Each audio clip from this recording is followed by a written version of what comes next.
Steve, as defeats go, I imagine that one stung quite a bit. What's the overriding emotion after a crazy endgame where you were just edged out? Well, a game decided by the officials, let's be perfectly honest. You know, two sides that have, you know, struggled this year. We got the advantage up in Newcastle, and they've got the advantage today. But disappointed. We played pretty well, in which was a war of attrition, really. You know, it was one for the purists. But again, the last decision of the game was made very quickly. There's obviously, you know, an act of foul play which they've not even had a look at, which decides the game. So that's the disappointment. When you talk about the act of foul play, just for clarity, we didn't get replays up in the commentary box, so a lot of our viewers won't necessarily have seen what you're referring to. There was a suspicion, at least of a forward pass from Kane James on the inside to Skinner, which was looked at and cleared quickly.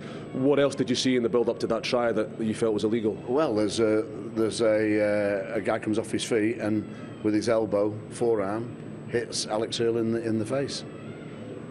Have you had a chance to speak to the officials about that post-match, or is it not really worth at this stage going in and trying to ask why that wasn't spotted? No, we can't change the result. They have to make their decisions. The referee, probably difficult for him to see, but the man in the van really should be looking at those things. You know, are they there to decide on just forward passes, yes or no, or they decide to take the brutality out of the game, which they all talk about?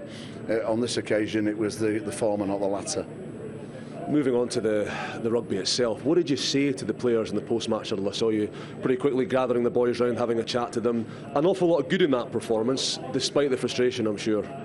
Listen, if we turn up like that every week, we'll be all right. We'll be very difficult to beat.